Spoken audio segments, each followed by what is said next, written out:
con la resurrección de Cristo, que era donde nos habíamos. Mi memoria no me es infiel y la condenada siempre me es infiel, pero bueno, así son las mujeres. Vamos a ver la resurrección de Cristo. Primero la resurrección de que, pues todos están bien, ¿verdad? ¿Me oyen bien antes que nada? ¿Me están oyendo bien? Sí. Ok, perfecto. Déjenme ver.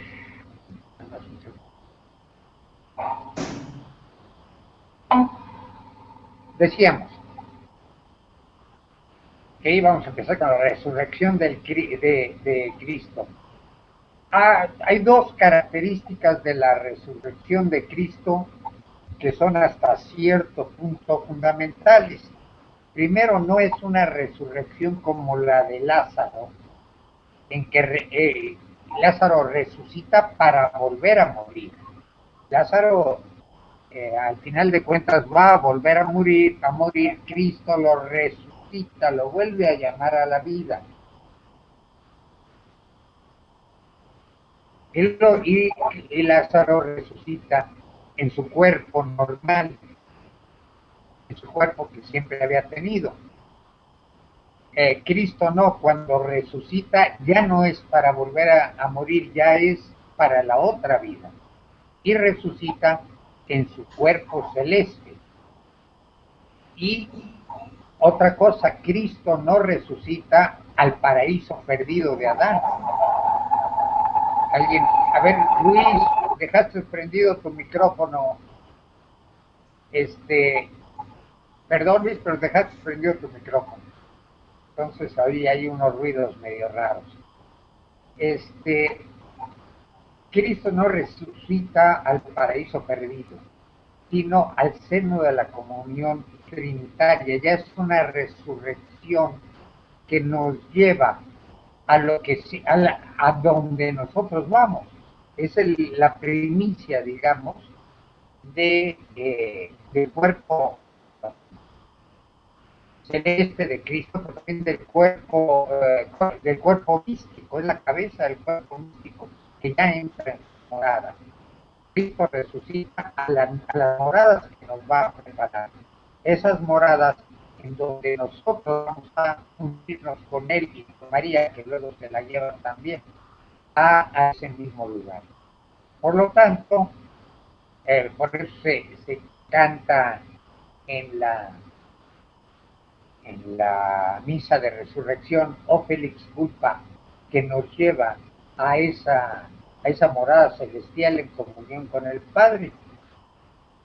Bueno, esas son las características de la resurrección de Cristo. Primero, no es una resurrección normal al mismo cuerpo, como sería la de la hija de Naim o la viuda de la hija de la viuda de Naim o Lázaro, etcétera, ¿no? Sino que es, es hija o hijo, siempre se me olvida, siempre me confundo en los géneros. Es hija, ¿no? Me parece. Bueno, es ya al nuevo escatón, al nuevo eón, al nuevo tiempo, al nuevo lugar a donde nos va a preparar las moradas, que es a nuestro porvenir. Él es la cabeza que va a conformar el reino. Cuestiones introductorias sobre la resurrección. Primero, es un evento cristológico plenario. Eso es el anuncio de la resurrección. Sí, como dice Pablo, si Cristo no resucitó, vana es nuestra fe.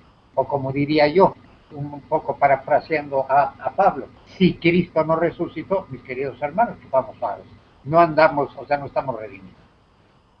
Es el anuncio de la resurrección. ¿Y qué es lo que nos confirma esta resurrección? Primero, confirma la divinidad de Cristo, que es el Hijo de Dios. Él resucita a una nueva vida, un cuerpo celeste, y resucita para volver al Padre. Luego, nos revela al Dios trinitario, Hijo que va al Padre por el Espíritu que lo revivifica. Entonces, la revelación es la resurrección es una revelación de la Trinidad. Luego, como tercer punto, concluye la nueva alianza entre Dios y los hombres. El sello de la nueva alianza es la resurrección de Cristo. Por eso sabemos que es una alianza verdadera, porque Cristo resucitó. Y de la amistad con Dios y una cosa muy importante, de la natura y la participación en la naturaleza divina. Es el que viene a poner el sello de decir, estoy salvado y soy hijo de Dios. ¿Por qué? Porque Cristo resucitó. Soy hijo y estoy salvado. Tengo filiación divina y estoy salvado porque Él me está enseñando el camino. Él que va a hacer me enseña el camino y de mi salvación. Pero a la vez confirma al ser Dios que me está dando, al ser hombre y el ser Dios, que me está haciendo hijo de Dios porque participa de su naturaleza. Esta, dice Antropología de la Resurrección, esta, digamos, visto desde el punto de vista humano, es la esperanza natural de nuestra realización plena. Es la esperanza natural de haber aceptado la cruz de Cristo. La cruz de Cristo no se acepta por cruz, no somos masoquistas. La cruz de Cristo se acepta por la resurrección, porque vamos a resucitar. Si no, le estaríamos dando al masoco fuertemente. No, perdón. La cruz de Cristo es eminentemente la resurrección del Señor. Es para resucitar con Cristo. Para eso acepto yo mi cruz. No por la cruz en sí, la cruz. Aceptar la cruz por la cruz en sí sería darle al masoco. No, aceptamos esa cruz por la esperanza de esa resurrección. Es la realización plena a la que yo tiendo, a la realización a la que me está pidiendo y me llevando mi vida. Ok. Primero, la resurrección, vamos a tener que probar que es un acontecimiento histórico, porque para tener fe en la resurrección, está bien, todos queremos tener fe en la resurrección, porque así estamos, vamos, sentimos que es nuestra realización, pero hay que ser un poco crítico. ¿Qué me demuestra a mí que esta resurrección es verdadera? Que de veras no, como dirían presos, no me las estoy cumpliendo, y no estoy creyendo algo en que, ¿cómo les diría yo? En que tengo esperanzas porque quiero trascender. Sin embargo, esa trascendencia me asusta, entonces me agarro esto para calmar mi ansia de la trascendencia, mi angustia existencial. Libros del Nuevo Testamento.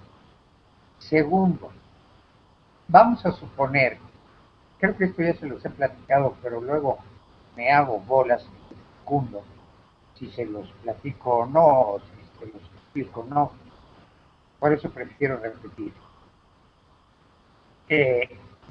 Si yo creo en la resurrección de Cristo, yo tengo fe en una creencia. Tengo fe y yo puedo ser testigo hasta la muerte, pero no estoy testificando por mi muerte el hecho de la resurrección en sí, sino el hecho de que creo en la resurrección.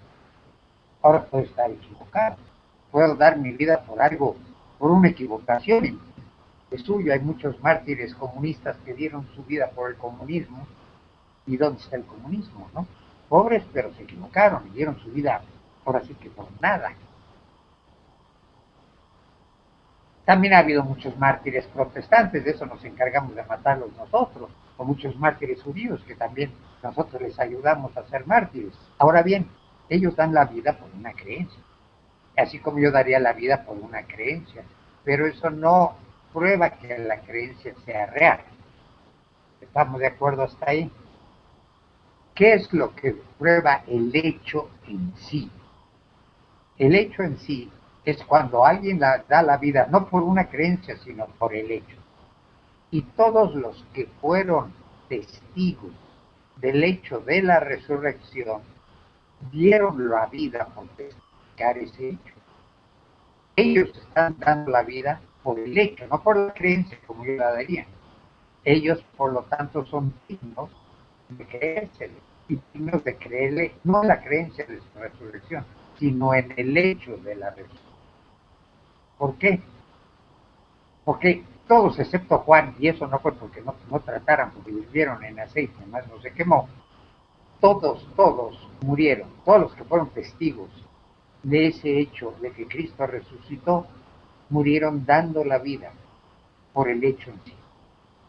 Por lo tanto, son signos de credibilidad, no por la creencia, que la creencia, como decía, puede estar equivocada, pero ellos están testificando el hecho, y todos, con excepción de Juan, todos dieron la vida por eso. Y ante eso, yo diría, bueno, si yo tengo que dar la vida por una mentira a la hora en que me están echando a los leones o me van a crucificar, vamos a negociarla, ¿no? ¿Qué quieres que sea lo que tú digas? Yo no voy a dar mi vida por una mentira, pero ellos sí dieron la vida y por dicho. Por lo tanto, son dignos de credibilidad.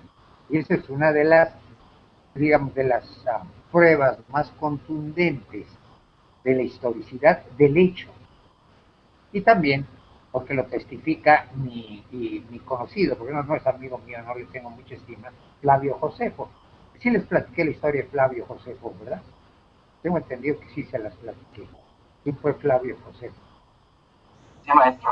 Ok, era el traidor, el judío pero que testifica, no de que dicen los cristianos que Cristo resucitó, sino en su historia es claramente que murió y resucitó ese Cristo.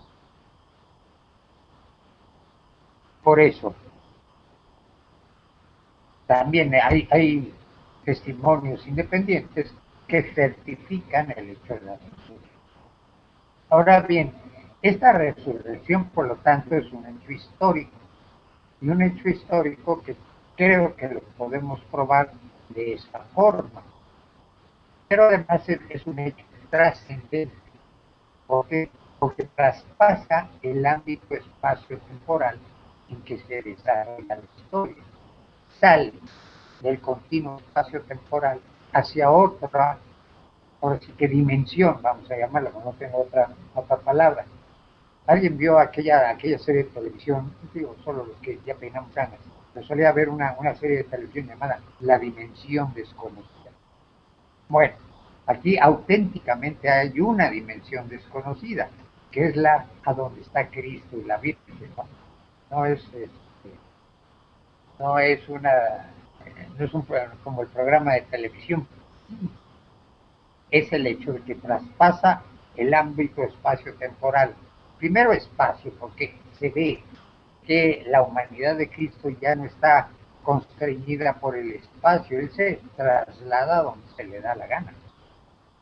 Y luego, además, en el tiempo que se le da la gana. Ya está fuera ya del continuo espacio temporal. Por eso, bueno, después hablaremos de eso más adelante. Yo creo que en la escatología.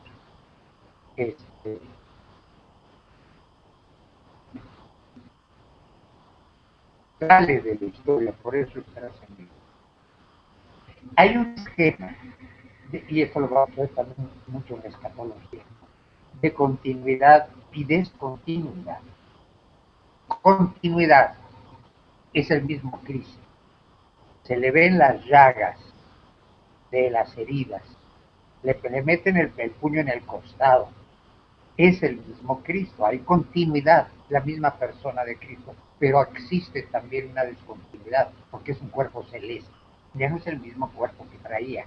En la tierra es un cuerpo celeste, y algunos no lo reconocen. Acuérdense María Magdalena, que cree que es el jardinero. ¿Y a dónde te llevaste, Santo Señor? Y les da trabajo llegar a conocerlo. ¿Por qué? Porque el cuerpo ya trasciende las leyes del pecado original, trasciende eh, el dolor, trasciende el sufrimiento, la generación del cuerpo, trasciende, estaremos ahí sin arrugas, porque las arrugas no son más que efectos del pecado original.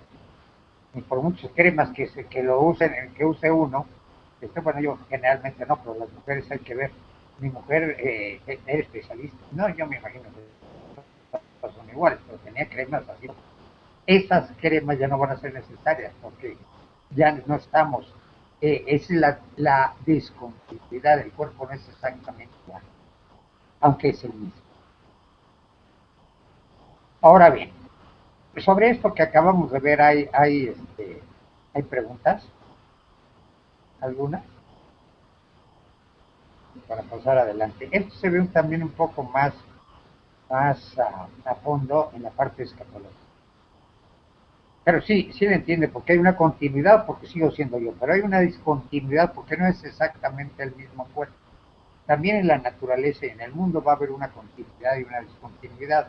En la naturaleza va a trascender, va a haber muchas de las cosas que nosotros hacemos en este mundo, nos las vamos a llevar para el otro. Por eso la Gaudium et Spes pide que el cristiano se involucre en la construcción del mundo, porque lo bueno que hagamos aquí nos lo vamos a llevar, continuidad hacia el otro, pero descontinuidad en cuanto que nos lo vamos a llevar con las taras del pecado. Bueno, la resurrección es obra de la Santísima Trinidad, obviamente, porque donde están uno están todos los tres, ¿no? Pero porque es por el poder del Padre que se revela al Hijo y el poder de Dios se manifiesta por la acción de su amor, o sea, del Espíritu Santo. Entonces, también, como les decíamos antes, una revelación de la Trinidad. Hay un sentido teológico y un sentido salvífico de la resurrección. La resurrección es la confirmación inequívoca y definitiva de toda la vida y muerte de Cristo.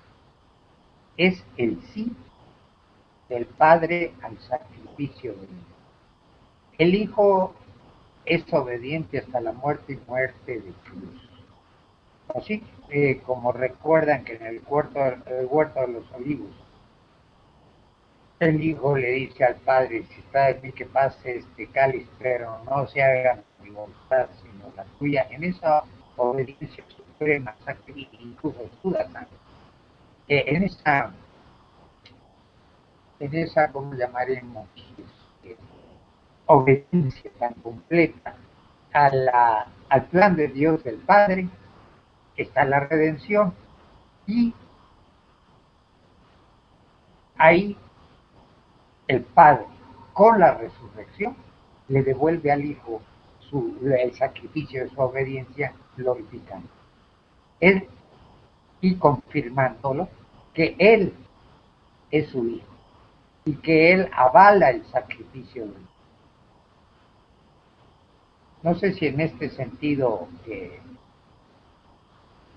ese es el sentido teológico. El sentido salvífico lo vemos en el Nuevo Testamento, es el cumplimiento de las promesas, confirmación de la divinidad de Jesús, y luego nos justifica con la gracia.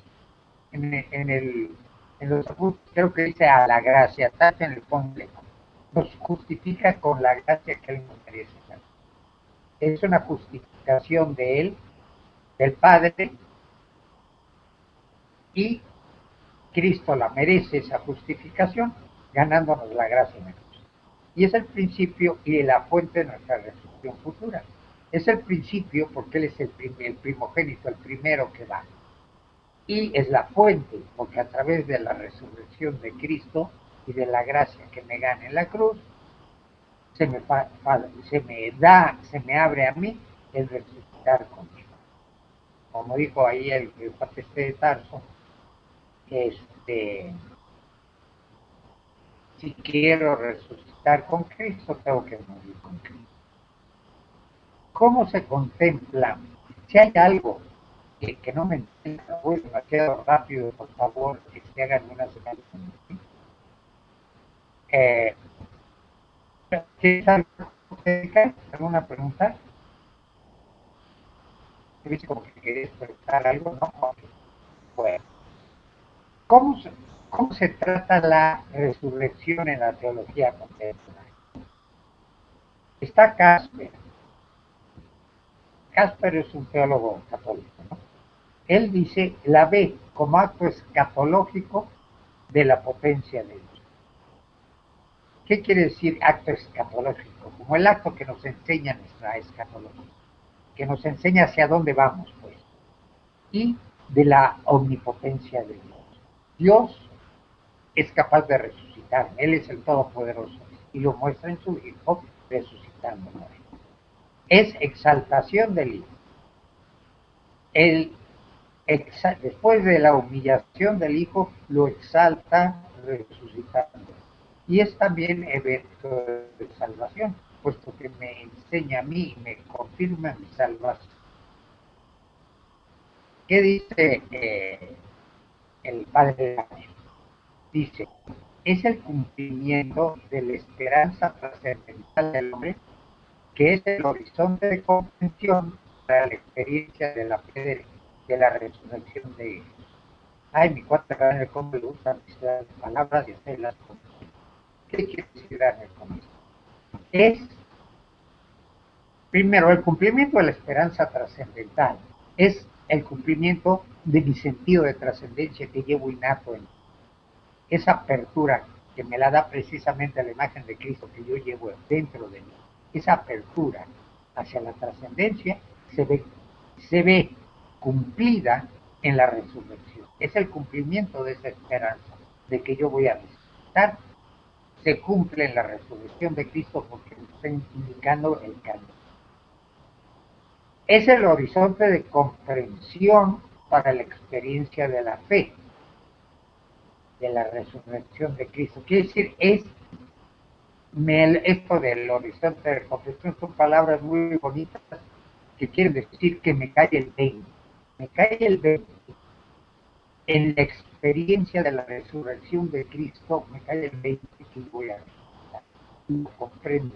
Llega a mis categorías mentales y penetra mis categorías mentales, me cae el 20. Eso de horizonte de comprensión quiere decir que a uno le cae el 20. Me cae el 20 que voy a resucitar, ver a Cristo. Y entonces descanso. Si Cristo resucitó, yo también resucitaré. Si no resucitó, pues ya chupamos palo, como dice Pablo, van es nuestra espera. ¿Qué dice Sobrino? Sobrino así se llama, no es que sea mi sobrino. Dice, es la radical esperanza en el futuro que implica la total transformación del hombre. Sí, esta radical esperanza de la resurrección implica que yo tenga que transformarme para seguir aquí. Es lo mismo que dice Pablo. ¿Quieres resucitar? Mi cuate, muere con Cristo. Si no mueres con Cristo, no hay resurrección. Entonces, esta resurrección es la esperanza en el futuro.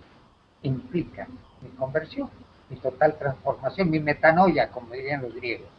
Mi, eh, mi, mi, ¿cómo traduciría? Se traduce malamente como conversión, pero es mi vuelta a 180 grados, pues. Mi vuelta a 180 grados, quiere decir metanoia. Es una conciencia histórica estimulada a captar el sentido de la historia como promesa en perspectiva de misión. Esto también lo dice, una cosa similar lo dice. Es primero una conciencia histórica. En la resurrección de Cristo es dentro de la historia y crea una conciencia histórica. ¿De qué? que me estimula a captar el sentido de esta historia que se me presenta en la resurrección de Cristo como una promesa en que yo voy a resucitar y voy a resucitar con Cristo. Esta, este hecho histórico me agarra a la conciencia y me la estimula de tal forma que dice y me muestra este, este sentido histórico como la promesa de mi resurrección. Pero, aquí es donde la puerta suele torcer el rabo en perspectiva de misión. ¿Qué quiere decir? Que tengo que hacerme a la misión de Cristo. El reparar, como habíamos dicho. Perdón, no, está haciendo un frío aquí.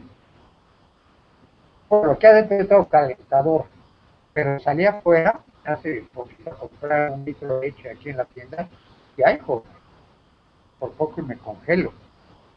Bueno, y me imagino que ahí en Coajimalpa la pobre de Luz María ha de estar haciendo más frío porque es más alto.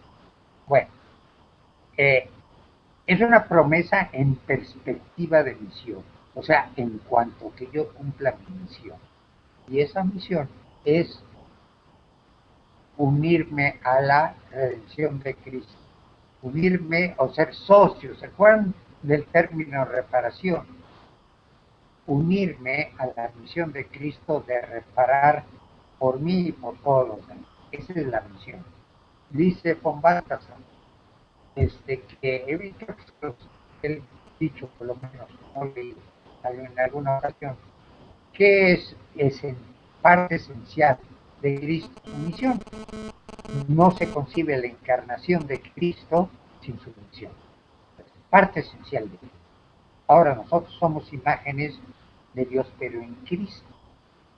Y por lo tanto, si es parte esencial de Cristo su misión, al ser yo imagen de Cristo, yo también es parte esencial de mí, esa misión. No hay de para dónde hacerse. Y por eso dice, en perspectiva de misión, dice sobre en cuanto que yo me uno a la misión de Cristo. En esa perspectiva, yo puedo llegar puedo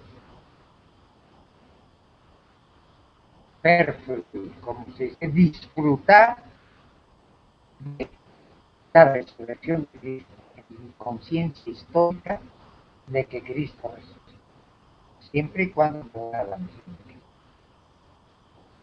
Y dice también Sobrino, se inaugura una nueva praxis de vida. La resurrección realiza las ideas escatológicas de justicia, paz y solidaridad humana. Esta resurrección apunta precisamente a la verdadera liberación del hombre del pecado y por lo tanto la verdadera liberación del hombre de las condiciones de justicia social, ¿cómo se dice? La,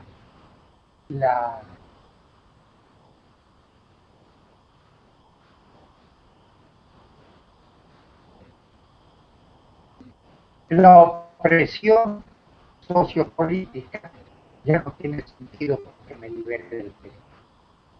Por eso se instala una nueva práctica dentro de nuestra vida. Esta resurrección va a realizar precisamente las ideas escatológicas de justicia, paz y solidaridad humana, porque se realizan en el cuerpo místico de Cristo.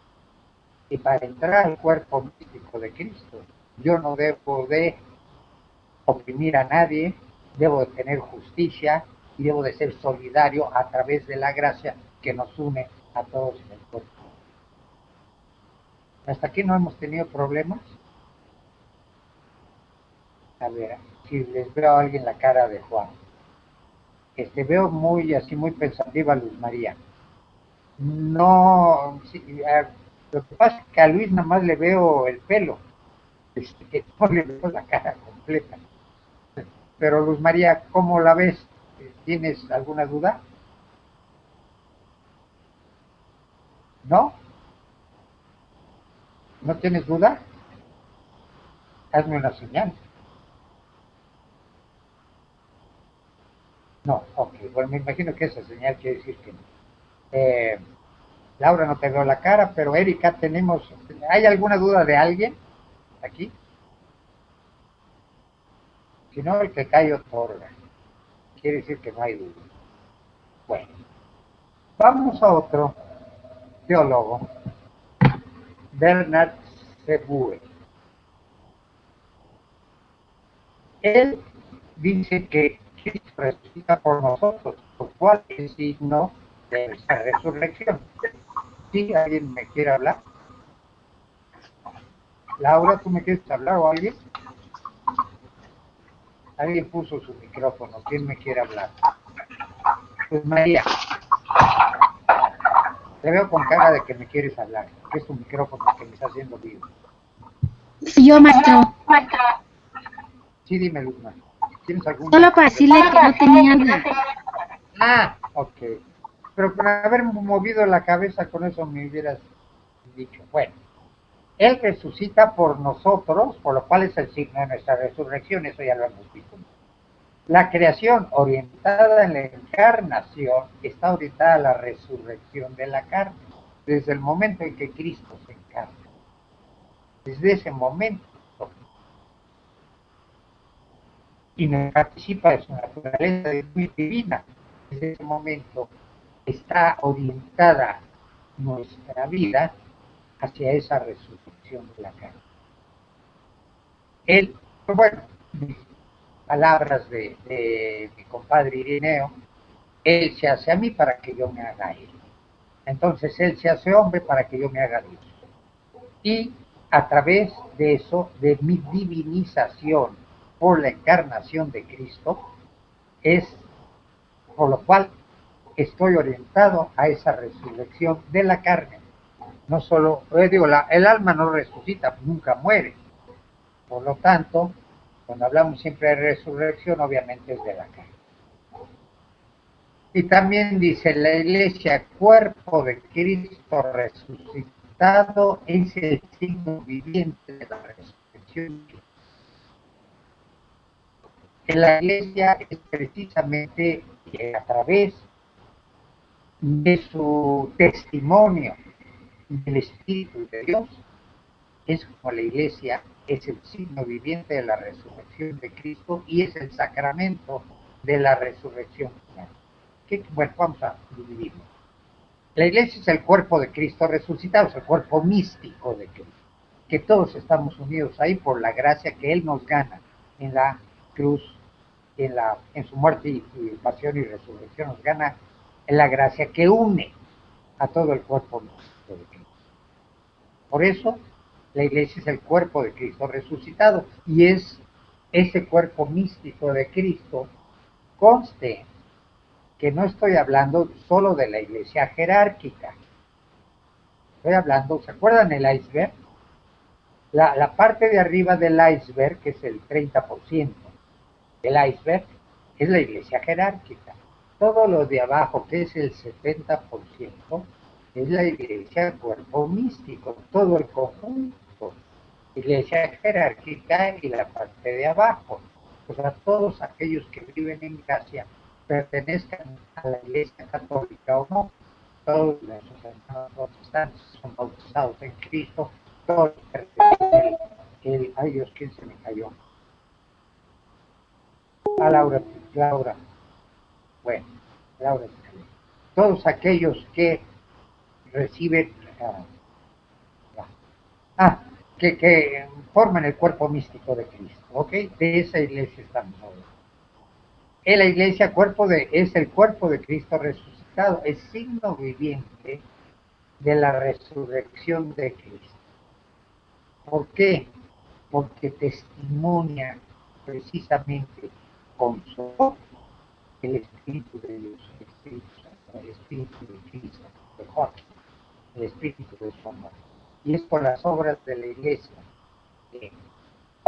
Las vemos, las obras de la iglesia a través de toda la historia de la humanidad, vemos la labor de esa iglesia, que es testimonio del Espíritu de Dios, testimonio del amor de Dios. Y lo vemos, a pesar de todos los ataques y todo lo que nos quieran decir, yo quisiera ver quién va a los más lejanos rincones de África a testimoniar la Iglesia de Cristo en los hospitales donde se trata a los idosos, a los del écoli o a los exigrises, donde hay la máxima podredumbre moral o física, lista de testimonio de Cristo, y es a través de esto que es el signo viviente de la resurrección de Cristo. ¿Por qué? Porque es el signo viviente del Espíritu que Cristo nos manda en su resurrección. Y es el sacramento de la resurrección final, porque es la Iglesia la que nos da el sacramento, nos da la gracia. Y como nos da la gracia para esta resurrección final, es el sacramento. Y luego, para acabar con este capítulo, los sacramentos son sacramentos de la resurrección, porque nos comunican la gracia ganada por Cristo. Si Cristo no ha resucitado y no ha sido Dios, no nos hubiese merecido la gracia y por lo tanto estaríamos aquí quemando palo. No, sí nos muestra que resucitó, por lo tanto tenemos la gracia y estos sacramentos son obra de la resurrección de Cristo, no son testimonio de la resurrección de Cristo. ¿Ok? Bueno, aquí acabamos con la resurrección y nos vamos al siguiente inciso, que es la ascensión. Sobre la resurrección, ¿alguien tiene alguna duda?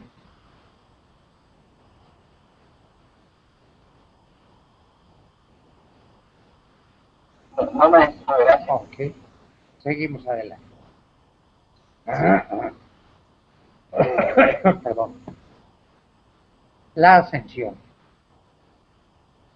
Cristo resucitado sigue siendo en los eventos por resurrección el lugar originario de la manifestación y comunicación de su divinidad en el tiempo.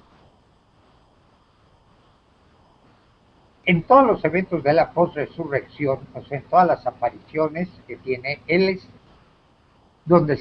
el lugar donde se manifiesta y se comunica su divinidad dentro del continuo espacio temporal a través de Cristo resucitado. El cielo no es un lugar, es la comunión trinitaria, la vida personal y realísima de la comunión trinitaria. Cristo es el lugar originario de la manifestación y comunicación de su divinidad en el tiempo porque resucita en el cuerpo y se queda en el tiempo como Eucaristía. Y por eso es el lugar originario en donde se manifiesta y comunica su divinidad a través de la Eucaristía. Es a través de la Eucaristía donde la divinidad se ancla en el tiempo. En el sacrificio de la Eucaristía, en el sacrificio de la misa y en la Eucaristía en sí, es, digamos, el puente entre infinito y temporal que tiende Cristo. Y es a través de esta Eucaristía cómo se comunica y se manifiesta. Es la tienda en la que se queda para acompañarlos en el devenir de la humanidad. ¿Se acuerdan? Yo les he dicho que en el prólogo de Juan está mal traducido, eso le puso su morada entre nosotros.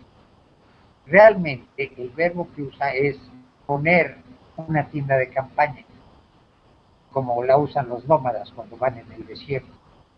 Y eso hace una exégesis bastante hermosa. Primero, Pierre Teilhard de Chardin, y luego agarrando esa noción también Henri de Lubac hacen una exégesis muy hermosa diciendo que Cristo pone su tienda porque la humanidad no está estática, está en un continuo devenir y Cristo va a acompañar a su humanidad, a los hombres. Me choca decir humanidad porque para Cristo no hay universales, para Cristo solo hay particulares individuos. Pero va a acompañar a los hombres, a nosotros, en el devenir de toda nuestra historia. Por eso es una tienda de campaña, porque la humanidad va avanzando. Somos nómadas dentro del tiempo, dentro de la historia.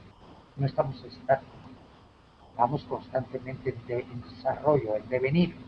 Y por eso pone una tienda de campaña, no una casa que es estática, no tabiques, sino es la tienda de campaña para poderla levantar y seguirnos acompañando. Y en eso, ¿se acuerdan, por ejemplo, las tablas de la ley, el tabernáculo, se ponía una tienda de campaña encima? Cuando David le quiso hacer un tiempo, Dios protestó, que bueno, digo, bueno, si quieres hacerme el tiempo, se lo concedo a Salomón, para que no me se entregan.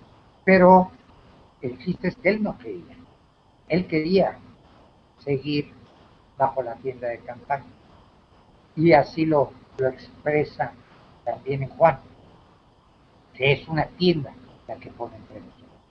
Y así, a través de esa tienda que es la Eucaristía, es como nos acompaña el devenir de los. Bueno, ya me perdí. Sí, cielo no es un lugar, o sea, vamos, no puede ser un lugar. No hay, ya se sale uno del espacio eh, y la temporalidad. Entonces, no puede ser un lugar fijo. La comunión,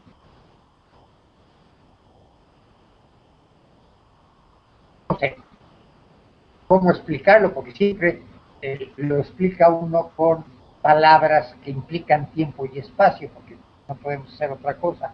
Pero debe de ser un lugar, vamos a llamarlo, no tengo otra forma de explicarlo, en donde sea físico, pero no está atado a un espacio ni a un tiempo. ¿Cómo va a ser? No diría mi mujer, go you to know, ¿no? Y el tal Pablo y algunos que fueron no nos lo supieron explicar tampoco. Eso de que ojo no ve, oído no oye, por amor de Dios. Bueno, realidad histórica y trascendente de la Asunción. Primero una realidad histórica, también los que lo mencionaron, los que lo presenciaron dieron su vida por eso. Es entrada Jesús en su dimensión divina. Vuelve al Padre pero con su humanidad resucitada. Vuelve al Padre pero con su cuerpo celeste si quieren, pero cuerpo. Y entonces vuelve con su corazón, sus afectos, su, su querer humano. Ándele, Luis, tienes algo que hacer, me imagino. Entonces, nos vemos el viernes. Y ahorita se me perdí. Voy a tratar de acabar esto a ver si luego podemos ver algo de la guía como repaso. Pero si no, bueno, este, me quedé, en la humanidad resucitada. Y de esa forma, al llevarse sus afectos, sus sentidos, su corazón humano, como llamaríamos, como emblema del amor humano de Cristo, también me da el puente para mi relación con Él. Yo me puedo relacionar con Él porque es un hombre como yo, sufre como yo, se angustió como yo, etcétera. Y por eso puedo yo relatarle mis eh, problemas, sabiendo que los entiende porque los vivió. ¿Ok? Eso es lo importante, llevarse su humanidad. Amén de que así también nos diviniza en la forma de nuestra humanidad también. Bueno, vamos a ver el significado teológico de la ascensión. Es un retorno de Cristo al Padre, cumplimiento de la encarnación y redención. Va a preparar las moradas. Y soteriológico, porque la ascensión es premisa para el don del Espíritu Santo. Acuérdense que dice Cristo, y me voy. Ay, Señor, no te vayas, les conviene que me vaya, porque les voy a preparar las moradas. O sea, nos va a preparar a donde vamos a llegar eh, con nuestro pueblo. Bueno, Sobre la ascensión, ¿tenemos alguna pregunta? Rápido, que estamos de barate en las preguntas. No, mi teléfono celular, a ver quién es.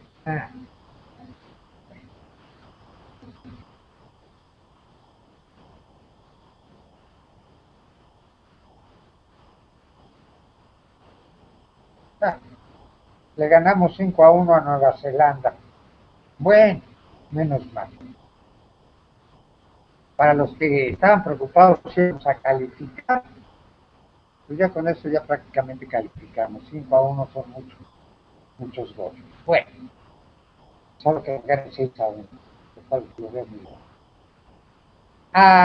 Era lo que me iban a me mandaron un mensaje para avisar. Como si hubiera estado yo tan preocupado por eso. Miren las canas blancas que tengo de la preocupación de si íbamos a calificar o no. Bueno, que vamos a pasar a la parte de Pentecostés. ¿Ok? La venida del Espíritu. Esa es, digamos, el premio de la pasión y muerte de Cristo, que nos envía el Espíritu de su amor. Bueno, es el premio más grande, porque a través del Espíritu, del amor de Dios, es como me santifico, me salvo. Es la prenda de mi salvación. Entonces, en Pentecostés, que es la venida del Espíritu, es la instauración del reino de Dios. El reino de Dios principia con la encarnación de Cristo. Y la predicación del reino, ¿se acuerdan? Ya llegó el reino de Dios, pero se instaura. O sea, vamos a suponer, se le da el banderazo de arranque en Pentecostés. Y ahí la instauración del reino de Dios se inaugura en el cielo por la ascensión y empieza a desarrollarse en la tierra por Pentecostés. Es el desarrollo de la comunidad cristiana hasta el fin del mundo, es continuación de... nosotros tenemos que continuar Pentecostés, no es un momento en la historia. Pentecostés lo celebramos en la liturgia un día, fue un día en el cenáculo, pero Pentecostés es un evento continuo, es el espíritu que se le da a todos, hasta un pobre maestro de teología que les está tratando de enseñar a ustedes, es el espíritu que habla a través de él. Esa es continuación del Pentecostés. Yo siempre me dicen, ay, oiga, que le salió muy bien la clase. Lo que pasa es que le suelo decir es que tengo un buen apuntador, y el apuntador es la palomita esa que anda volando a veces. Bueno, eso es la continuación de Pentecostés en la iglesia. Es el Espíritu de Dios, que es el amor, la sabiduría, el don de la sabiduría, que se transmite a través del amor de Dios, que da testimonio a la iglesia. Y es un evento constante. Pentecostés no acaba con la venida a los discípulos. Pentecostés tiene que seguir hasta el fin de la eternidad, hasta que lleguemos al Padre, porque es el Espíritu de Dios que se encarga de santificarnos para llevarnos a mí y a todo el cuerpo místico a la plenitud de la conformación del cuerpo, en donde Cristo se lo va a ofrecer al Padre. Y ese es entonces, digamos, hasta entonces acabará Pentecostés. Hasta que Cristo le ofrezca al Padre el cuerpo místico perfectamente cumplido. Y entonces se puede decir, bueno, ahora sí ya acabó Pentecostés, ya hizo su labor el Espíritu, que es la santificación nuestra. ¿A través de qué? Del amor. Y el reflejo de ese amor de nosotros en nuestros sacramentos. Bueno, ya me perdí. Ahora se empieza a desarrollarse en la tierra por Pentecostés. Bueno, el desarrollo de la comunidad cristiana es hasta el fin del mundo y es continuación de Pentecostés y por lo tanto la obra del Espíritu Santo, lo que les acabo de decir, para que vean que no lo invento. El Espíritu Santo en el misterio de Cristo. El misterio de Cristo, desde la... Déjenme ver cuánto me falta. Voy a tratar de acabar esto, ténganme paciencia, luego pasamos al break y luego pasamos a revisar la guía de estudios, ¿ok? En la siguiente hora, o lo que nos quede. Pentecostés, es la instalación, es el espíritu... en el misterio de Cristo. El misterio de Cristo, desde la concepción hasta Pentecostés, está bajo el signo del Espíritu Santo. ¿Por qué? Desde la encarnación y el Espíritu de Dios te cubrirá con su mano. Las epifanías de Cristo siempre van acompañadas de Dios. El bautismo, la transfiguración, ¿quién resucita a Cristo? Si no es el amor del Padre, y el amor del Padre se llama Espíritu Santo. Constantemente Jesús y el Espíritu van intermezclados porque lo que hace Jesús es por amor. El amor de Dios se llama el Espíritu Santo. Entonces tienen que ir entremezcladas las obras de Cristo y las obras del Espíritu, porque todo lo que hace Cristo es por amor. Por lo tanto, están entrelazadas las obras de Cristo y las obras de Cristo.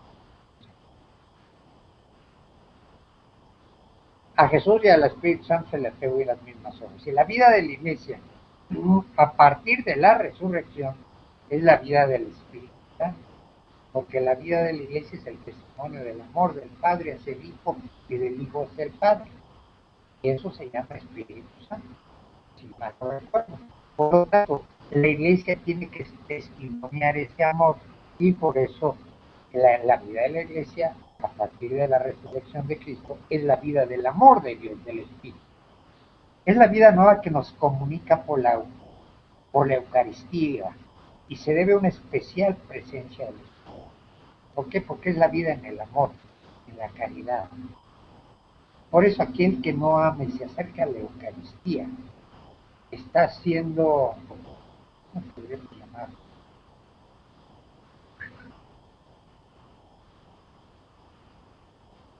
¿Cómo se dice? Es un pecado mortal, pero ¿cómo se llama? Es una...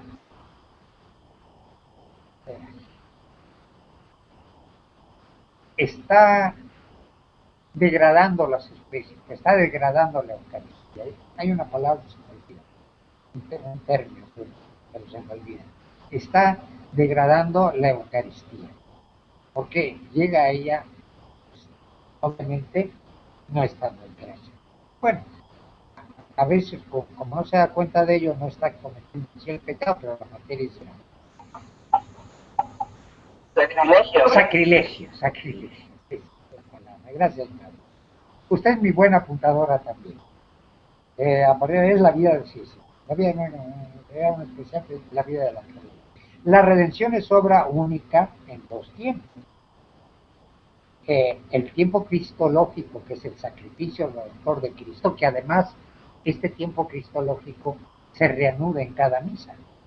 No se quedó atrás en un momento de la historia. Ese tiempo cristológico en cada misa se vuelve a reanudar, vuelve a tener. Ese es el tiempo cristológico, el sacrificio redentor de Cristo. Y el tiempo neumatológico, o sea, el del Espíritu, que es la aplicación a nosotros de la vitalidad de ese sacrificio. Si ven, cuando nosotros participamos de ese sacrificio, ¿qué es lo que nos pasa? Dice el padre Irineo, otra vez, por eso me cae también, tiene muchas frases muy bonitas. Dice, creo que les mandé el artículo de la Eucaristía, ahí viene. Dice mi padre Irineo que cuando nosotros participamos de la Eucaristía somos combustibles, porque el cuerpo, penetramos en el cuerpo celeste de Cristo. Y esta penetración en el cuerpo celeste de Cristo es a través del Espíritu, el amor que Él. Y por eso la aplicación neumatológica de este sacrificio, y además, para acabar, Este sacrificio de la Eucaristía se tiene que continuar en nuestra vida. Antes se decía, ir, la misa ha terminado. Eso era una tontería, la misa no termina. Ahora se dice, bueno, podéis iros. Ya hay varias formas, pero aquel sacerdote que dice, ir, la misa ha terminado, no tiene el sentido de lo que la misa es. Si todavía lo dice algún sacerdote, no se corrijan, denle un desafío. La misa no se termina, la Eucaristía no se termina. Es la continuación de la obra en la Iglesia mediante el testimonio que nosotros damos. Dice nosotros, al salir del sacrificio de la Eucaristía, tenemos forzosamente que dar ese testimonio. Y si no damos ese testimonio, de nada nos sirvió el sacrificio de Dios. Nos pasó de noche, como algunos padrecitos a veces les pasa la cosa. No quiero decir nombres, estoy pensando en uno, pero en fin. Es la continuación de la obra en la iglesia. Al salir de misa, al salir de esa comunicación tan grande del Espíritu, es cuando nosotros tenemos que dar participación de ese hermano. Creo que se me cayó Laurita otra vez, quién sabe qué le pasa. Por lo tanto, tenemos que continuar la misa en nuestra vida. Es la efusión del Espíritu Santo y nuestra salvación. El Espíritu Santo nos da la gracia, la remisión de los pecados y por tanto la salvación. El Espíritu Santo es el que, cuando llegamos al sacramento, es el que obra en nosotros esa salvación. Bueno, el Espíritu Santo y la Iglesia. Primero, la Iglesia está fundada en Pentecostés. Es Cristo ungido por el Espíritu Santo como cabeza del cuerpo místico que derrama a través de los sacramentos el Espíritu entre sus miembros, sobre todo en la Eucaristía que nos conduce a la comunión con Dios. Con esto ya lo hemos visto. Realiza la misión liberadora del pecado. El Espíritu es el que nos da la gracia y nos libera del pecado. Y es el inicio del universalismo y de la parucía. Cuando yo estoy en comunión con Dios a través de la Eucaristía, ya tengo un pie en el... Es como si yo pusiera mi pie en el escatón, en este momento, como estoy asumido al cuerpo celeste de Cristo, en el momento en que las especies están dentro de mí, en ese momento ya estoy en el paraíso. Es la primera visión del paraíso por la fe. Después ya será a plena vista. Y por eso dice Cristo, le dice a Tomás, bienaventurados aquellos que no vieron, que ven. Nosotros somos portadores de esa bendición del Señor cada vez que nos ponemos conscientes de que en el momento de la Eucaristía estamos ya en el paraíso, estamos asumidos al cuerpo. ¿Ok? Miren, háganse de cuenta que me medí al centavo para acabar en este momento. Vamos a ir a nuestro break, pero antes que nada, después del break, alguien tiene ahí ¿cómo se llama? La guía de estudios. ¿Alguien tiene la guía de estudios ante sí mismo? ¿La tienen por ahí? Para que esa persona la vaya leyendo y la vamos resolviendo en la siguiente hora. ¿Ok? Ahorita pregunta sobre eso que acabamos de ver. ¿Hay alguna pregunta? Profesor. Sí, ¿quién es? Eric, ¿quién es el que dijo sí? ¿Laura? Sí. Sí, sí, dime. Sí, Laurita, profesor, yo soy. ¿En qué te puedo servir?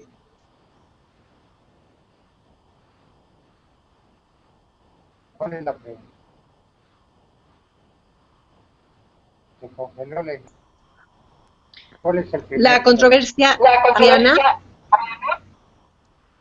La controversia real. el concilio ¿El concilio de quién? y los personajes que defendieron la ortodoxia. Nicea, el concilio de Nicea. Ok.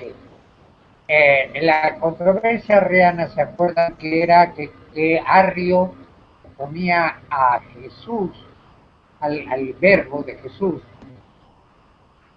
fuera de la naturaleza divina, creado en el tiempo y fuera de la naturaleza divina? ¿Se acuerdan de los círculos?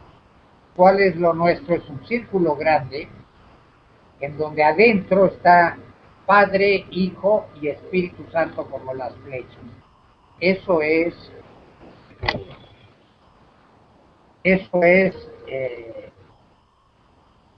nuestra versión. Arrio no, Arrio crea al Hijo fuera de la naturaleza divina y en el tiempo. Por lo tanto, hace al Hijo, ¿cómo lo llamaríamos? Criatura, porque lo crea en el tiempo y no es consubstancial al Padre, por lo tanto no es Dios. Es como diríamos una ¿cómo se llaman estos del gnóstico? Siempre se me olvida su nombre, los que están en el León. Es como un demiurgo, es como un demiurgo gnóstico, que no es Dios, pero se encarna y trata de liberar a los hombres. Okay. Ese es lo que es la posición real. Se hace el concilio de Nicea, ¿se acuerdan?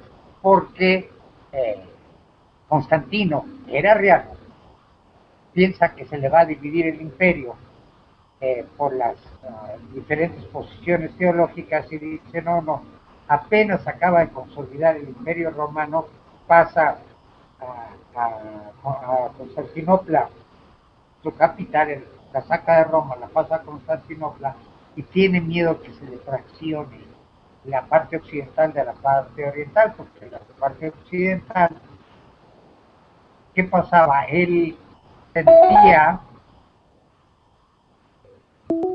sentía que la parte occidental, que era Roma, se le iba a fraccionar y entonces convoca el concilio de Nicea. ¿Y qué pasa en ese concilio? Llega mi compadre Atanasio, todavía como diácono, era el achichicle del obispo de Alejandría, que era Alejandro, y entre Alejandro y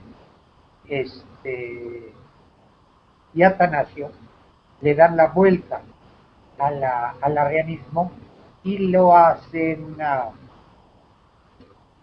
¿cómo podríamos llamar?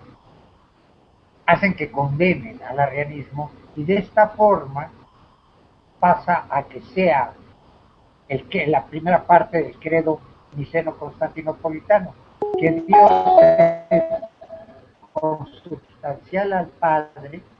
¿Alguien se cayó? Erika se cayó. Aquí la estoy viendo. Bueno. ¿Qué estaba yo?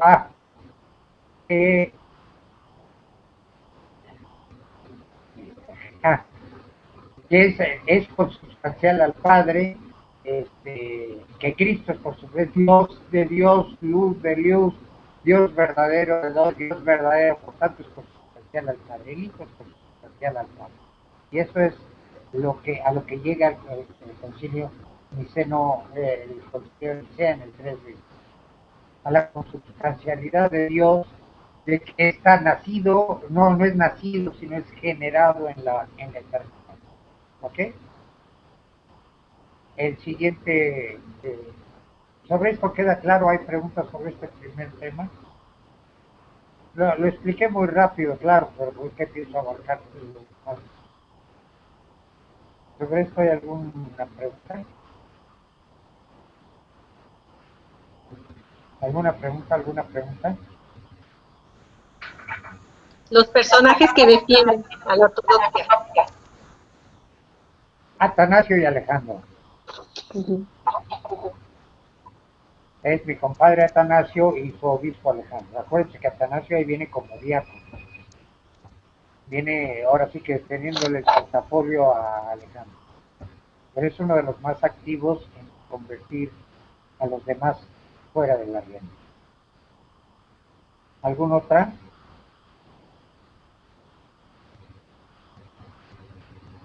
¿Alguna otra pregunta sobre este punto?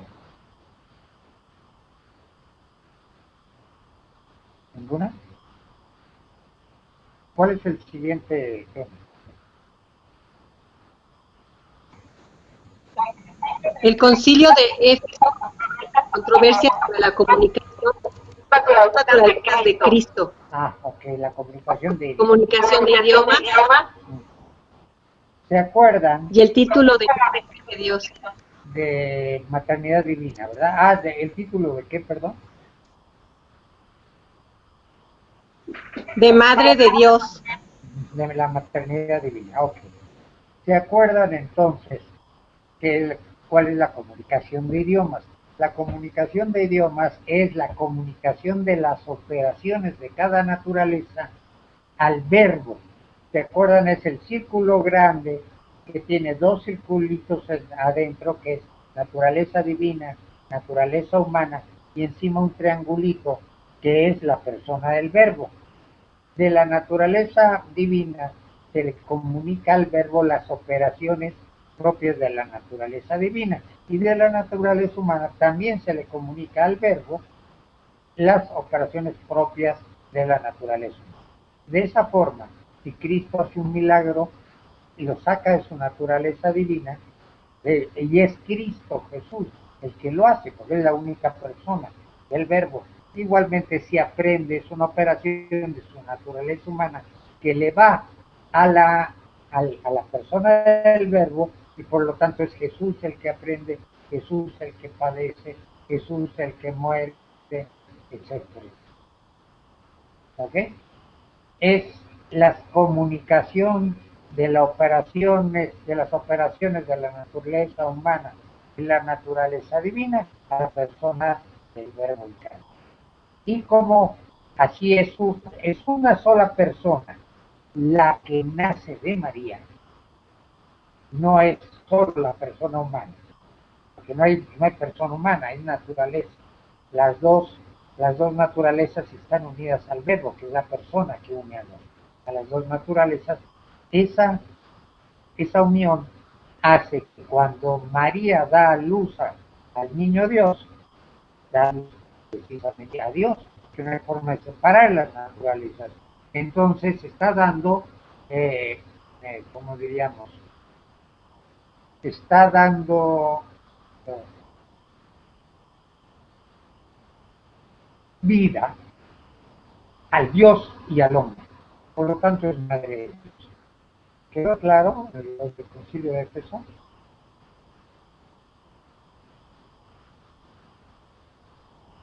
Y Nestorio no firma las actas del concilio porque no entiende la unidad de las dos naturalezas y por lo tanto no puede, no queda convencido de que María sea madre de Dios, sino que él todavía piensa que al dar luz María al niño Jesús está dando nada más luz a la parte humana. Por eso Nestorio no firma las actas. Y por mucho que le torcí el brazo, no lo quiso. ¿Alguna otra? ¿Hay alguna duda sobre esto?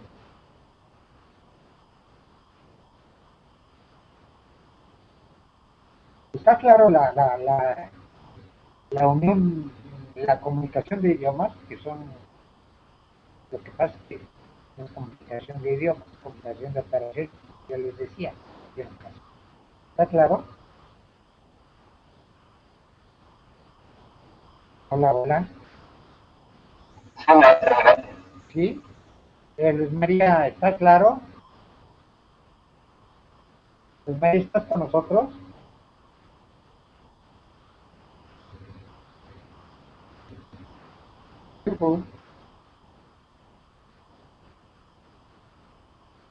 Luis María.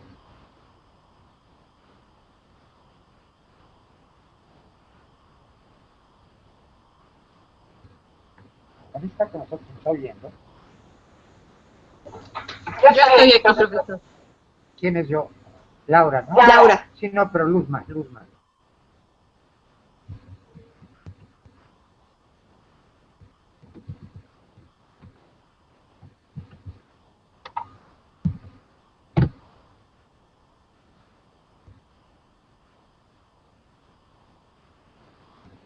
¿No se habrá desconectado Luz María?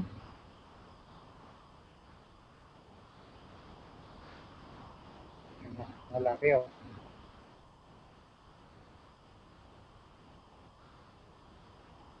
Laura y la hermana están conmigo. Erika aparenta, aunque está ¿cómo se llama? Maestro Roberto, sí estoy aquí. Ah, ¿quieres preguntar?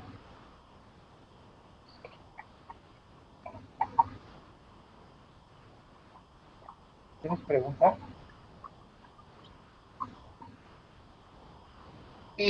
Nada más lo último, en donde dice que Nestorio no acepta el concepto de lo que es la Madre de Dios. Sí, porque Nestorio no concibe la unidad de la persona de Jesús en las dos naturalezas. Como que dice que no entiende el concepto de unidad del Logos que le da unidad a las dos naturalezas, la divina por un lado y la humana. Y él piensa que cuando María da a luz, nada más da a luz a la naturaleza humana y no a la naturaleza divina. Por eso no suscribe en Nestorio el que María sea madre de Dios. Porque dice, no, nada más da luz a la naturaleza humana. No ve la unión.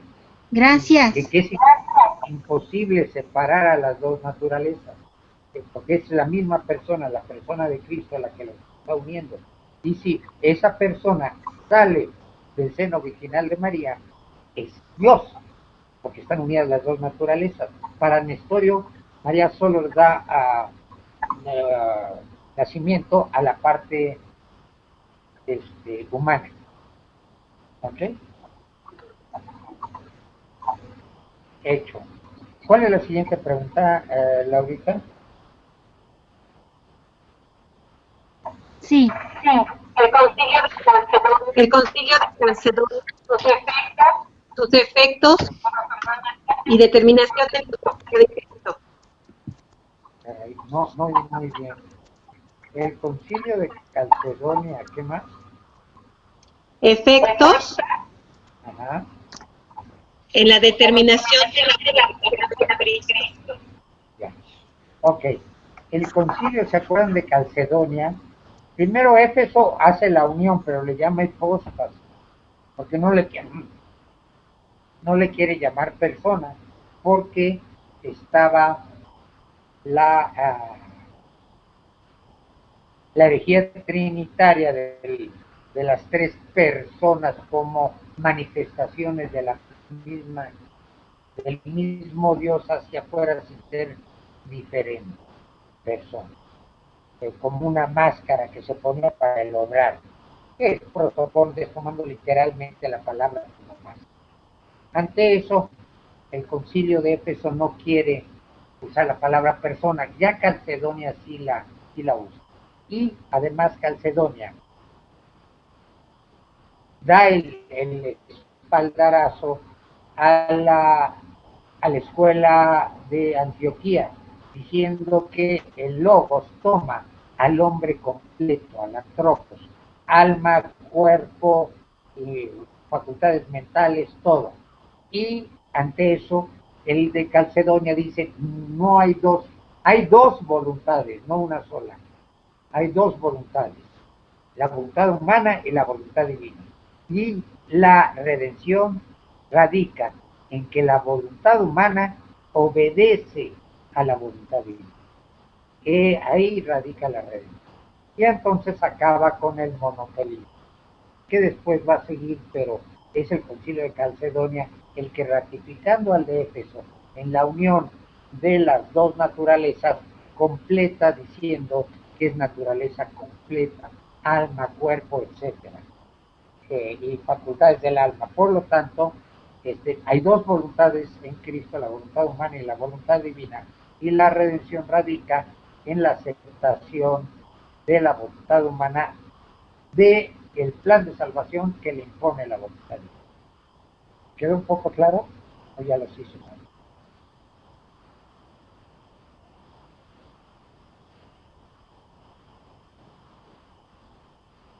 A ver, Erika, te veo muy pensativa. ¿Tú me entiendes? Erika está ahí. Sí, profe. Sí. Se me entrecorta mucho, pero no sé si todos igual. A ver, madre, ¿usted me oye bien?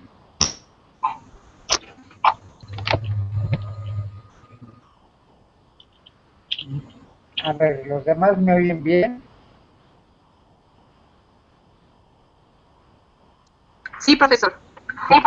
Entonces yo creo que es cuestión tuya, Laurita, de algo, porque yo inclusive veo tu imagen que está congelada, no se mueve. Entonces soy yo. En cambio te oigo bien. ¿Cómo me estás oyendo ahorita? Ahorita en este momento bien, Okay. pero las dos primeras preguntas se me entrecortó mucho.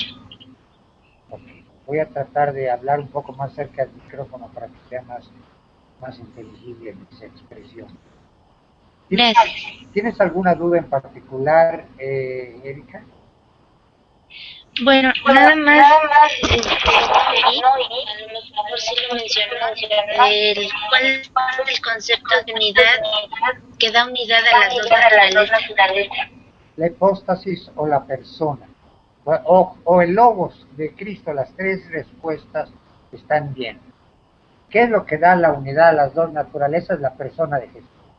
Esta persona se llama persona hasta el concilio de Calcedonia. En Éfeso, en donde se define la comunicación de idiomas, se le llama hipóstasis. Pero es la segunda persona de la Santísima Trinidad del Logos. Entonces, si te pregunto yo, ¿qué es lo que le da la unión a las dos naturalezas? Tú me puedes contestar, logos, hipóstasis o persona. Ya lo mismo. Las tres significan lo mismo. ¿Te quedó claro? Dice más cosas. No, bien, gracias. ¿Alguna otra pregunta sobre esto?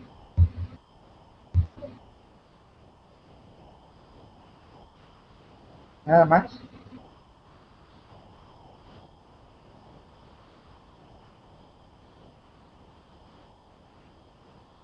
Nada más. ¿Cuál es la tercera, Laurita?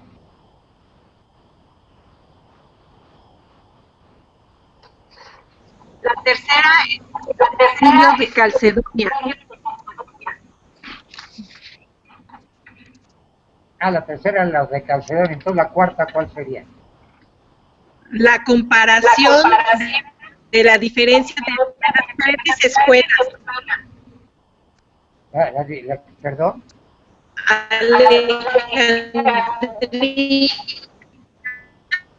Me estás contando mucho, no entiendo. Escuela Alejandrina. ¿Sí? La escuela alejandrina de Antioquía.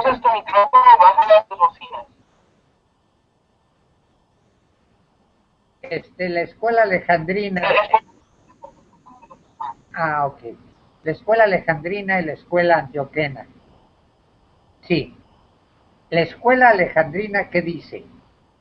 Que el logos cuando se encarna solo toma la parte de la carne, no toma al hombre completo, no toma la parte espiritual que es alma, memoria, entendimiento y voluntad, las tres potencias del alma, sino nada más toma la carne. Esa es la escuela alejandrina. La escuela antioquena es la que dice que toma al hombre completo. La escuela alejandrina es la sarx, nada más la pura carne la que toma Cristo. Por lo tanto, solo hay un alma, bueno, solo está no alma, sino la divinidad de Cristo. No hay dos memorias, no hay dos voluntades, no hay dos entendimientos, nada más es la parte corporal, la que toma Jesús. San Gregorio de Niza dice, por non es assumptum non es redemptum, lo que no está asumido por Cristo no está redimido. Si solo asumiera el cuerpo estamos fregados, estamos amolados, porque entonces lo que está, no estamos salvados, porque no nos salva el alma, no nos salva la parte espiritual, nada más el puro cuerpo, que es lo que se van a comer los gusanos. Entonces no existe redención. La escuela antioquena es la que dice, lo que dice Gregorio de Niza, que asume al hombre completo, porque hay que redimir al hombre completo. Y entonces, al redimir mi alma y al redimir mis memorias, no solo redimir la parte corporal se la van a comer los gusanos. Luego viene una nueva creación, como lo vamos a ver en antropología, y se crea otra vez mi cuerpo. Pero no va a ser el mismo cuerpo que tengo ahorita, va a ser un cuerpo celeste, como el de Cristo. ¿Por qué? Porque el otro ya chupó faros. Entonces, si solo fuera el cuerpo lo que redimiría a Cristo, pues eso se hace polvo. Entonces no redime nada. La escuela antioquena dice, no, eso el hombre completo, el que es redimido. La bronca está, y la confusión, es que hay un sínodo en Alejandría que apoya la escuela antioquena. Entonces hay que tener cuidado entre escuela alejandrina y sínodo de Alejandría. No confundirse. El sínodo de Alejandría lo hacen Alejandro y Atanasio y apoyan la escuela antioquena a través del sínodo de Alejandría. Pero la escuela alejandrina es la que apoya solo el cuerpo. Los hice bolas sí, porque es para hacerse bodo, hacerse que el sínodo de Alejandría apoye la escuela antioquena y la escuela alejandrina sea la del puro sarx. O sea, se presta mucho a confusión. Pero los confundí más o sí le entendieron.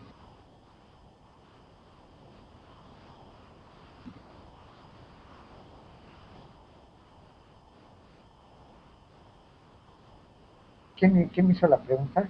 La pregunta venía del plenario. ¿Sí me oíste bien, Erika, esta vez?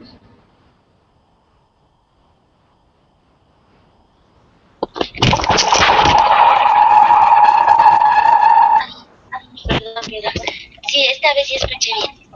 Ok. ¿Tienes preguntas sobre esto? ¿O sí lo entendiste?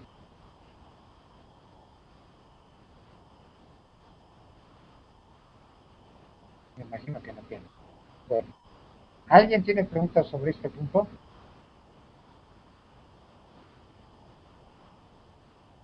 ¿Alguien tiene preguntas? Esto quiere decir que me la van a contestar todas muy bien en el examen. Bueno. Maestro, Sí. aquí dice la controversia del monotelismo. ¿Perdón? El monotelismo quiere decir... En esta pregunta 4 Sí. habla de la controversia del monotelismo. Sí, monotelismo quiere decir que Cristo solo tenía una sola voluntad, la voluntad divina. Porque como no asume, la escuela alejandrina dice que no asume las facultades humanas, sino la pura carne, entonces en Cristo solo hay una sola voluntad. Y dicen, esto es porque si no, la voluntad humana y la voluntad divina podrían estar en choque, ¡pum! Pero no, dice la escuela antioquena, al contrario, hay voluntad humana y voluntad divina, o sea, dos voluntades. El monotelismo solo dice que hay una sola voluntad. Él y la escuela antioquena dice dos voluntades, porque asume al hombre completo, no nada más a la carne. Y la redención radica en que la voluntad humana se pliega a la voluntad divina y acepta el plan de salvación que Dios Padre le manda. Y en ese sentido radica en la obediencia de la voluntad humana a la voluntad divina, radica nuestra salvación. Es la obediencia que mata la desobediencia del primer Adán. ¿Sí te quedó claro?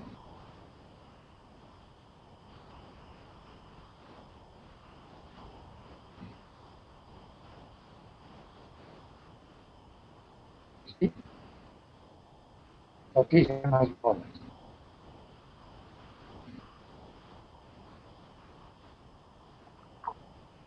No, sí entendí, maestro. Okay. Next question. Siguiente pregunta.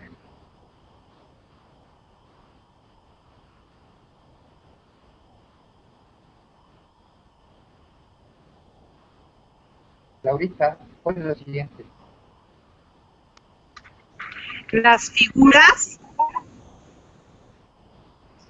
de Redentor en el Antiguo Testamento, particularmente la figura del Goel. Sí. ¿Se acuerdan? Ya no me acuerdo yo a quién hice esclavo, creo que a Luz María hice esclava en aquella época, cuando expliqué esto. En las figuras, bueno, las figuras todas son el Cordero Pascual, el Goel, ¿cuál otra, la figura de redención? El siervo sufriente de Isaías, etcétera. Esas son las figuras principales. Cordero Pascual, Goel, siervo sufriente y ¿cómo se llama? La serpiente que es levantada. Son las cuatro. Sobre todo la del Goel, se me hace que es quizás la más completa, porque ahí está, es el pariente que rescata. ¿Se acuerdan? Yo me imagino que fue a Luz María Luz María me pide prestado. Yo no me puede pagar, entonces, como no me puede pagar, esclavizo a Luz María. La pongo que ahora Luz María es mi esclava, porque no puede pagarme la deuda que tiene conmigo. Entonces, pero he aquí, dije, pues ya la hice, ya tengo mi esclavo, ¿no?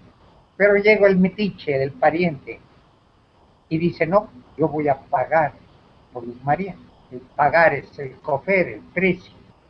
Y el pariente de Luz María, el primo, el tío, el whatever, paga la deuda de Luz María con una moneda que es el precio de la deuda. ¿Ok?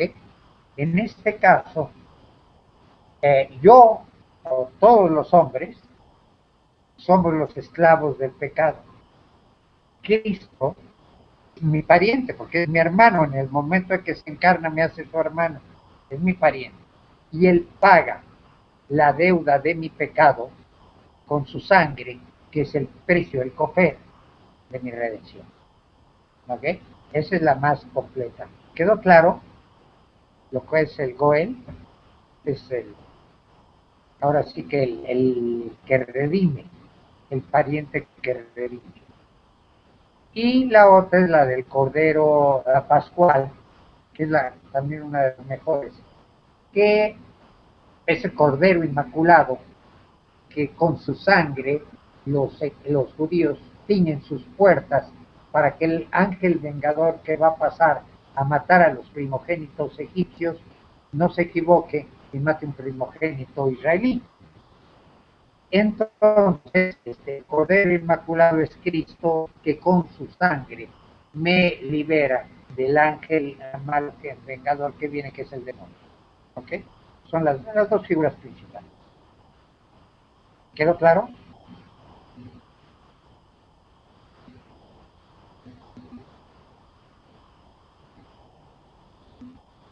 ¿Hay alguna duda sobre esto?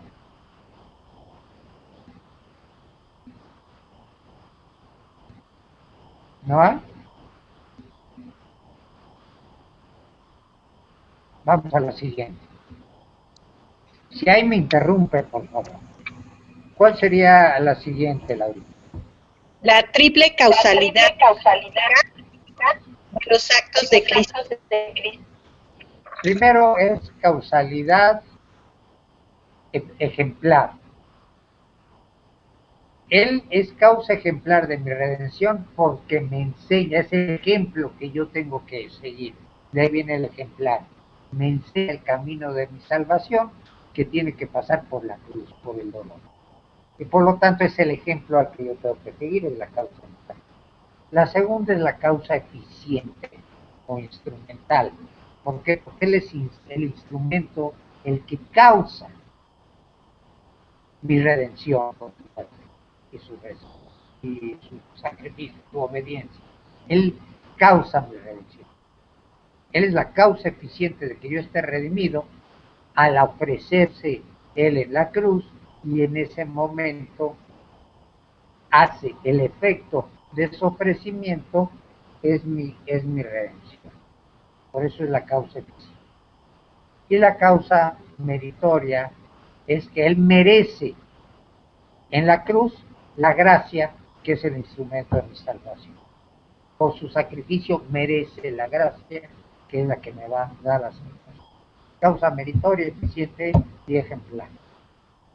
¿Sí quedó bien explicada o hay dudas?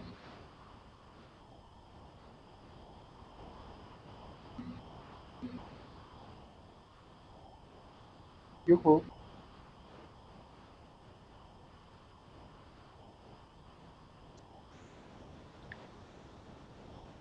Está bien. Ok. ¿Cuál es la siguiente? Si hay alguna duda, por favor, párenme, ¿eh? No se queden con la duda. La reparación de la Este es muy interesante. Además, no es tan fácil de entender.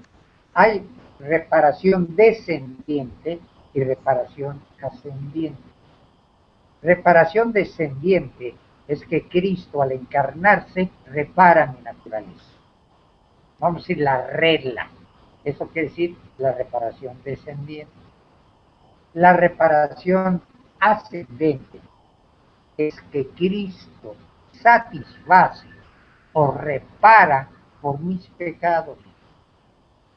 Ahora dice, también se le pide a cada uno que repare junto con Cristo.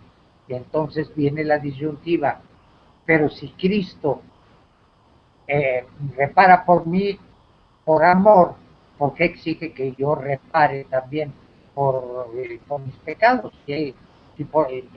Como que hay una contradicción entre el concepto de amor y el concepto de reparación, porque estoy viendo como que Cristo me empuja, o Dios me empuja a reparar, si ya satisfizo por mí, por su amor infinito, ¿para qué me pide?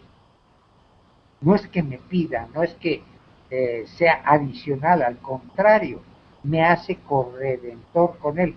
Ese mismo amor que tiene hace que mi dignidad de persona humana trascienda a ser corredentor con Cristo.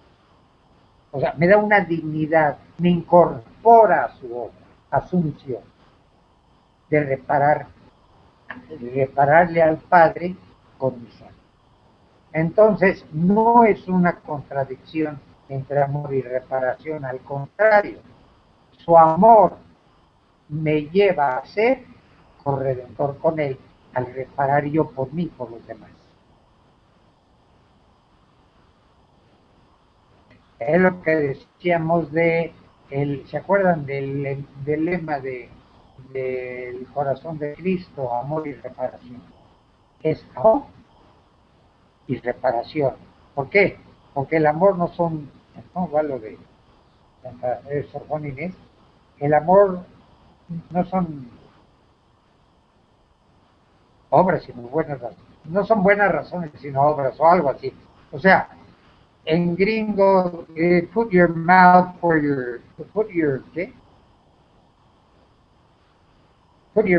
your mouth is. O sea, no nada más hables, haz. Si dices que me amas, entonces repara. Yo te invito a reparar conmigo. Es elevarme de mi condición de criatura a ser corredentor con Él, y es un signo de mayor amor. No es un signo que contrapone el amor, sino es un signo que eleva a más amor al hacerme corredentor con Él, como es la Virgen. ¿Sí? Sí quedó claro, porque sí es difícil de entender esta parte.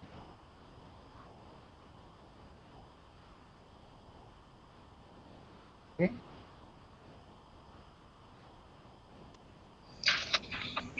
Y la recapitulación del plan de salvación. ¿Cómo? La recapitulación del plan de salvación. La recapitulación del plan de salvación es que por el pecado, el plan de salvación que es partir del alfa, llegar a la parucía, de la creación a la parucía, es el plan de salvación, alfa y omega. Eso se había despirolado por el pecado. Y entonces, bueno, no vayan a poner despirolado en el examen, que alguien una vez me lo puso. Como dice el profesor Betanzo, se despiroló. No,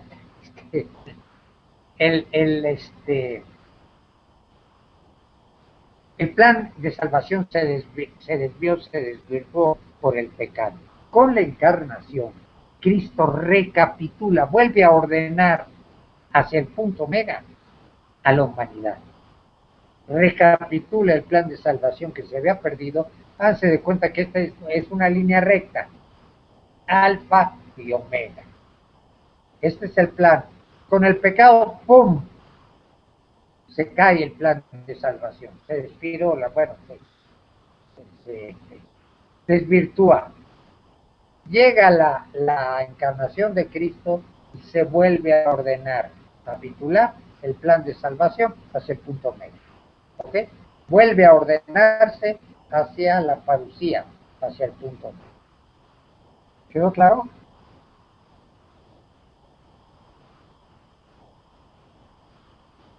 Sí, bueno.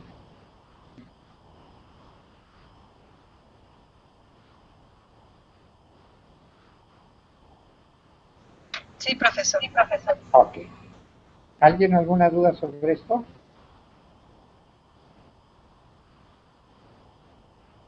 Bueno, siguiente punto. San Anselmo y la de que Cristo fuera hombre para satisfacer por el pecado de Sí. ¿Se acuerdan que mi compadre en su libro Curveus Homo, por qué Dios y hombre, enfatiza muy bien por qué tiene que ser Dios y por qué tiene que ser hombre? Por ejemplo, si yo le pego a otro hombre, no sé si es una ofensa, pero el otro hombre se puede defender, entonces pues es una maldad dentro de mi falta, pues la maldad es, digamos, menor, porque le estoy dando una cachetada a una persona que se puede defender. Si yo se lo doy, por ejemplo, a una mujer que es más indefensa, bueno, supuestamente más indefensa, aunque ahora ya le arañan a uno los ojos, pues se lo doy a una mujer, pues, como es una persona que menos se puede defender, supuestamente, es mayor el grado de ofensa. Si se la doy, por ejemplo, a una hermana, a una monjita, que es una persona dedicada a Dios, crece el grado de maldad. Si se la doy a mi madre, pues el grado de maldad se acumula mucho mayor. Ahora bien, si se la doy a Dios, el grado de maldad es infinito, porque usted es un ser infinito, de bondad infinito. Y entonces mi maldad se torna infinita por el hecho de haberle dado una cachetada a Dios, que es el pecado, es una cachetada a Dios. Ahora bien, yo como persona finita no puedo pagar una ofensa infinita, porque soy finito. No alcanzo a satisfacer por ese pecado. Tiene que venir una persona infinita a satisfacer mi pecado infinito. Tiene que ser Dios el que satisfaga a sí mismo, porque es el único que puede satisfacer. Pero, ¿acaso Dios cometió el pecado? No. un hombre. Por lo tanto, tiene que ser un hombre el que pague. No puede ser solo Dios el que pague. Porque un hombre comete la falta. Por eso dice San Anselmo. Tiene que ser Dios y tiene que ser hombre. Si no es hombre, chupamos suaves. No estamos salvados porque el hombre es el que comete. Si no es Dios, también chupamos suaves, como el caso de Arrio. ¿Por qué? Porque no es una persona infinita y por tanto no puede pagar una ofensa. Tiene que ser Dios y hombre a la vez, que es el caso de Cristo. Por eso Cristo es el único que puede pagar la ofensa del pecado a Dios.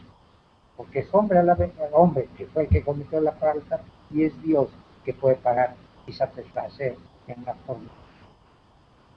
¿Sí? ¿Quedó claro?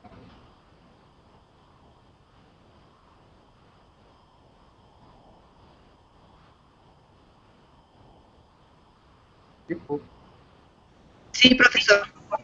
Ok, si hay alguien que tenga una pregunta, por favor, párenme y le resolvemos la pregunta. No me dejen seguir adelante. Next. La siguiente pregunta. La encarnación como obra de la Trinidad.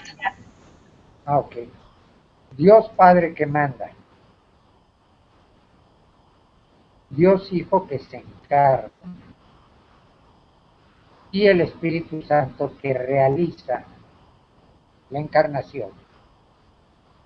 Y luego se queda a santificar a Dios. Y donde está uno están los tres, porque son Dios.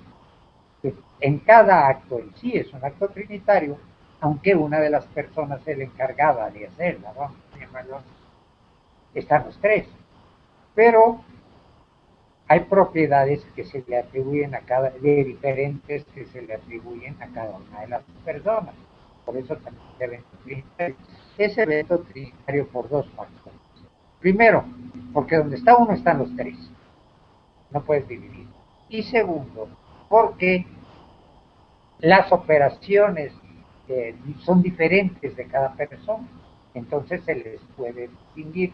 Padre que manda, el Hijo que se encarna y redime, y el Espíritu Santo que realiza la encarnación y santifica. Eso es una forma muy resumida. Pero sí está claro.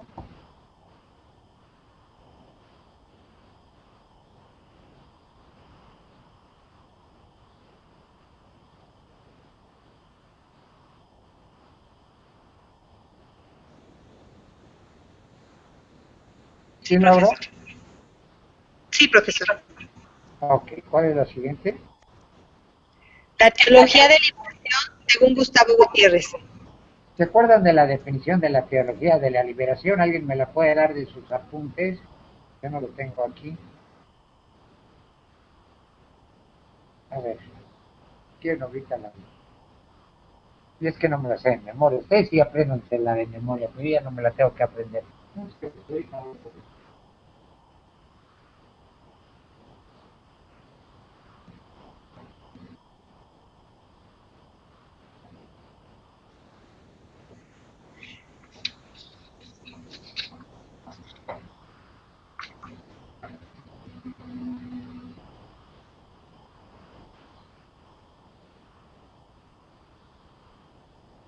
Está en la página 21. En la página 21, ¿la quieres leer? La definición de Sí. reflexión crítica de la praxis histórica a la luz de la palabra. Okay. Ahí, esa es la definición, apréndanse la de memoria, es reflexión crítica. Ahí es donde cojea. Porque la reflexión crítica de la práctica histórica, de la praxis histórica, a la luz del Evangelio, sí, pero a la luz del Evangelio mangos, porque ya la reflexión crítica se hace con la dialéctica marxista. Y entonces resulta que la reflexión crítica, el análisis crítico de la realidad, lo estás haciendo con la dialéctica marxista, que es de contraposición, de lucha, de antagonismo. Y entonces eso no es cristiano. El cristiano es amor inclusión, no antagonismo y división. Desde el momento en que usas para analizar la realidad la dialéctica marxista, estás mal, porque es una dialéctica de lucha de clases, de guerras, de revoluciones, de levantamientos y de violencia. ¿Dónde quedó el cristianismo en eso? Ahí es donde cojea. Si tú lees la definición no te dice nada, pues ahí sí, qué padre.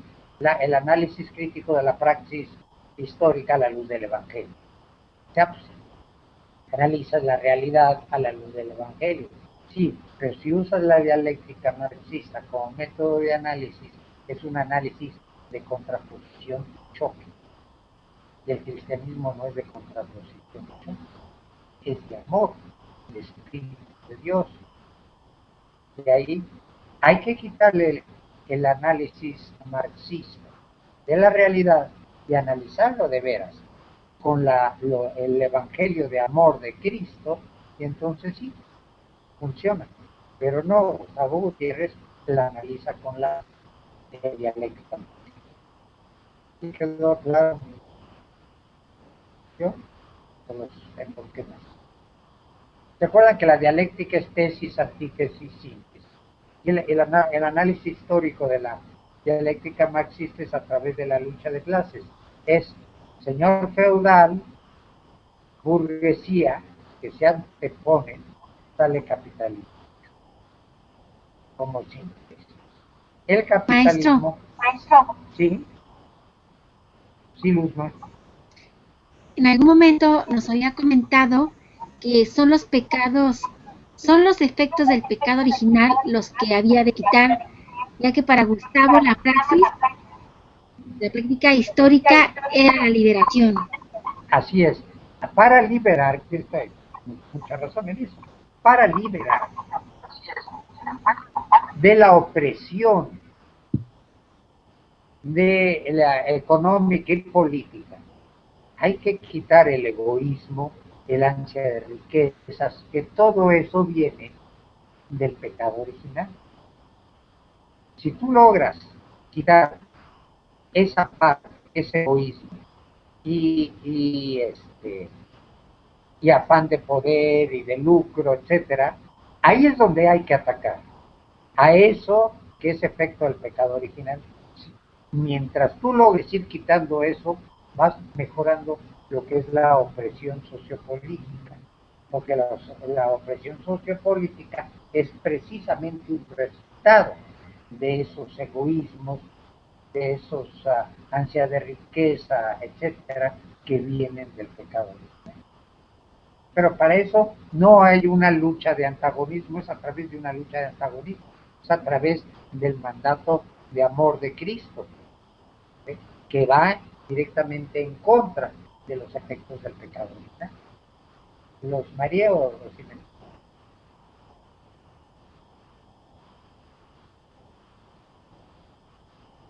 ¿Sí, bueno? Bueno.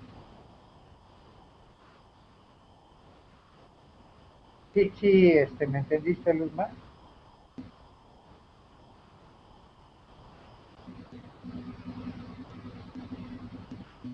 El problema con la teología de sí, la maestro, liberación, gracias. De la liberación sí, es muchas doble. gracias. Sí, el problema de la teología de la liberación es doble. Primero, que analiza con el análisis marxista, y segundo, que trata de hacer un reino aquí en la tierra, yéndose a no erradicar las verdaderas causas de esa opresión, que es el egoísmo humano, con la caridad, suplirlo con la caridad de Cristo, el amor de Cristo. Eso es lo que hay que hacer para de veras erradicar ¿cómo se llama?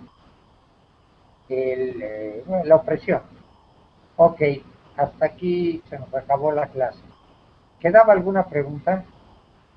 ¿Cuántas quedaban, Laura?